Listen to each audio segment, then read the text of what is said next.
سلام غالياتي، صحة رمضانكم وصحة عيدكم. جيتكم اليوم بوصفة تاع الصابلي بطريقتي مبدلة على الطريقة القديمة وبنينة بزاف بحشوة تاع الجوز. نبداو على بركة الله. عندنا 125 غرام تاع زبدة، نزيدو معاها 2 مغارف كبار تاع سكر كلاصي، نزيدو مغرف صغيرة تاع لافاني وعظمة كاملة، ونخلطو بصوابعنا برك حتى يتجانس لنا الخليط.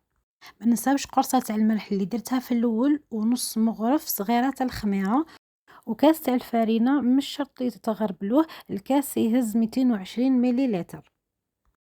نخلطوا شويه ونزيدوا الكاس الثاني نديو منه نص برك ولا ربع على حساب الفرينه تاعك. هنا ندالي نص. نحركوا بصوابعنا بلا ما نعجنوا كي تتلم لنا العجينه. نطرحوها فوق النيلون تاع الصينيه. انا هذه طريقتي ديما اللي ندير بها، باه ما تخليناش لا تراس تاع الصوابع وما يلصقناش فيها القنوط كي نعودو قاعدين نطرحوه في العجينه تاعنا. تطبعوه باي طابع عندكم وما تكونش العجينه خشينه بزاف، على خاطر من بعد راهي تطلع في الخمور شويه كي نحطوها في الفرن على 180 درجه جوست مع يحمر نجبدوه. نديرو الحشو تاعنا نص كاس تاع جوز ونص كاس تاع حلوة الترك، ونرحيوه من الأحسن في الأشوار، ومن بعد نزيدو له طوفية كراميل تكون دايبة كيما هكا، ما تكونش حاطينها من قبل في الفريجيدار، ونخلطو من الأحسن بيدينا مليح باه نقدروا نتحكموا في القوام تاعنا اللي رانا حابينه.